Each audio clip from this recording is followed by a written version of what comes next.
Hello friends, this is Sam from யாத்திரை. Company start பண்ணி 5 months ஆகுது. இந்த 5 monthஸில் நாங்கள் என்னென்ன ஸ்டெப்ஸ் பண்ணோம், என்னென்ன ப்ராசஸ் பண்ணோம், எப்படி ஸ்டார்ட் பண்ணோன்றதை இந்த வீடியோவில் பார்க்கலாம் வாங்க. யாத்திரையோட மெயின் விஷனே ஸ்டூடெண்ட்ஸோட ஸ்கில்லை டெவலப் பண்ணுறது தான். ஸ்டூடெண்ட்ஸுக்கு ஸ்கில்லை டெவலப் பண்ணுறதுனா ஸ்டூடெண்ட்ஸ் இருக்கிற இடத்துக்கு நம்ம போகணும். ஸ்டூடெண்ட்ஸ் இருக்கிற அதிகமான இடம் ஒன்று ஸ்கூல், இன்னொன்று காலேஜஸ். எடுத்த உடனே ஸ்கூல் அண்ட் காலேஜஸை எப்படி அப்ரோச் பண்ணுறதுன்னு எங்களுக்கு தெரியல. ஸோ வி ஸ்டார்டட் வித் எங்களோட ஆஃபீஸ் லோக்கல் ஏரியாவில் இருக்கிற அகாடமிஸ்லாம் ட்ரெயின் பண்ணலான்னு சொல்லிட்டு ஸ்டார்ட் பண்ணோம். அந்த மாதிரி போயிட்டு இருக்கும்போது ஃபஸ்ட் ஒரு அகாடமி கிடச்சிது. அங்கே நாங்கள் எங்கள் பிபிடி ப்ரெசென்ட் பண்ணி எங்களோட ட்ரைனிங் ஷெட்யூல் எங்கள் பவுச்சர் எல்லாம் கொடுக்கும்போது 20 ஸ்டூடெண்ட்ஸ் இன்ட்ரெஸ்ட் காட்டினாங்க. அதில் 7 பேர் ஸ்டூடெண்ட்டாக கன்வெர்ட் ஆனாங்க. 7 பேருக்கு நாங்கள் ட்ரைனிங் கொடுத்து ஸ்கில்ஸ் டெவலப் பண்ணி சர்டிஃபிகேட் கொடுத்துருவோம். நெக்ஸ்ட் நாங்கள் என்ன பண்ணலான்னு வச்சுருக்கும்போது இந்த கிளாஸஸ்லாம் சண்டே வீக்கெண்டில் வந்தோம். வீக் டேஸில் என்ன பண்ணலான்னு வச்சுருக்கும்போது சரி நெக்ஸ்ட் ஃபார்வர்ட் போகலான்னு சொல்லிட்டு ஸ்கூல்ஸ் ட்ரை பண்ணலான்னு இருந்தோம்.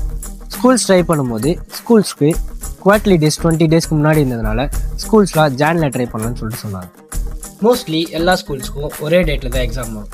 ஸோ அதனால் இது எங்களால் கண்டினியூ பண்ண முடியாதனால இதுக்கடுத்து என்ன பண்ணலான்னு வச்சுருக்கும் போது ஆன்லைன் ஒர்க் ஷாப் கண்டக்ட் பண்ணலான்னு ஒரு ஒர்க் ஷாப் கண்டக்ட் பண்ணோம். அந்த ஒர்க் ஷாப்போட பேர் ஸ்டூடெண்ட் டெக் ஒர்க் ஷாப். அந்த ஒர்க் ஷாப்லேருந்து எங்களுக்கு நிறைய கான்டாக்ட் கிடச்சிது. அந்த ஒர்க் ஷாப் தான் யாத்திரையோட first revenue. Side by side எங்களோட ட்ரைனிங்கான ஃபர்ஸ்ட் அகாடமியும் போயிட்டு இருந்தது. ஸோ இத்தனை நாள் நாங்கள் பண்ண ஹார்ட் ஒர்க் எஃபெக்ட்டுக்கெல்லாம் ஒரு ரிவார்ட் மாதிரி எங்களுக்கு அந்த ஃபர்ஸ்ட் ரெவன்யூ அமைஞ்சிது. எல்லாருக்குமே ஃபர்ஸ்ட் சேலரி வந்தால் ஒரு எமோஷனல் மூமெண்ட் தானே. உங்களுக்கும் அந்த மூமெண்ட் எப்படி இருந்துச்சுன்னு கமெண்ட் பாக்ஸில் கமெண்ட் பண்ணுங்கள். போன இதில் நான் கான்டாக்ட் கிடச்சிதுன்னு சொல்லியிருந்தேன் இல்லையா, அந்த கான்டாக்ட் வச்சு நாங்கள் சில கான்டாக்ட்லாம் ட்ரை பண்ணும்போது ஒரு அகாடமிஸ் வந்து எங்களை அப்ரோச் பண்ணாங்க. குவார்டர்லி லீவ்ஸ் 10 days வரும். அந்த 10 daysல ஒரு கேம்ப் மாதிரி வச்சு ட்ரைனிங் ஷெட்யூல் பண்ணலான்னு சொல்லிட்டு அப்ரோச் பண்ணியிருந்தாங்க. இந்த ட்ரைனிங்கோட பேர் தான் நெக்ஸ்ட் ஜென் பூட் கேம்ப். இந்த நெக்ஸ்ட் ஜென் பூட் கேம்ப்லேருந்து எங்களுக்கு நல்ல ரெஸ்பான்ஸ் வந்ததுனால ஒரு அகாடமிக் மட்டும் பண்ணாமல் எல்லா அகாடமிக் பிச் பண்ணலான்னு சொல்லிட்டு பிச் பண்ண ஆரம்பித்தோம். அப்படி பிச் பண்ண ஆரம்பிச்சில் எங்களுக்கு இன்னொரு ப்ராஜெக்ட் கிடச்சிது. சக்ஸஸ்ஃபுல்லாக இந்த குவார்டர்லி டேஸில் எங்களுக்கு 2 ப்ராஜெக்ட்டும் சக்ஸஸ்ஃபுல்லாக கம்ப்ளீட் ஆச்சு. இந்த ப்ராஜெக்ட்டில் ஸ்டூடெண்ட்ஸ் ரொம்ப இன்ட்ராக்டிவாகவும் ரொம்ப என்ஜாய்ஃபுல்லாகவும் லேர்ன் பண்ண ஆரம்பித்தாங்க. நாங்களும் ரொம்ப என்ஜாய்ஃபுல்லாக ட்ரெயின் பண்ணோம். இதுலேருந்து நமக்கு லெசன்ஸ் லேர்ன் எக்ஸ்பீரியன்ஸ் எல்லாமே கிடச்சிது. சர்டிஃபிகேட்டும் இஷ்யூ பண்ணோம்.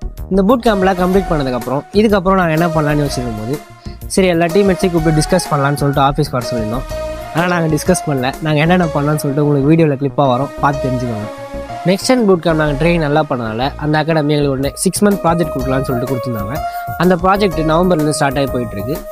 இப்போ வரைக்கும் நாங்கள் பண்ணது எல்லாமே வீக்கெண்ட்ஸில் பண்ணதுனால வீக் டேஸில் என்ன பண்ணலான்னு சொல்லிட்டு யோசிச்சுட்டு இருக்கும்போது தான் ஒன் ஸ்கூல் அண்ட் காலேஜஸ் போனால் தான் வீக் டேஸில் பண்ண முடியும். ஸோ காலேஜஸ் ட்ரை பண்ணலான்னு சொல்லிட்டு கான்ஃபிடென்ட்டில் காலேஜஸ் ட்ரை பண்ண ஆரம்பித்தோம். அப்போ தான் 100 colleges in 30 days challenges start பண்ணோம். அது உங்களுக்கு டெய்லி வீடியோவாக அப்லோட் ஆகிட்டு இருக்கு.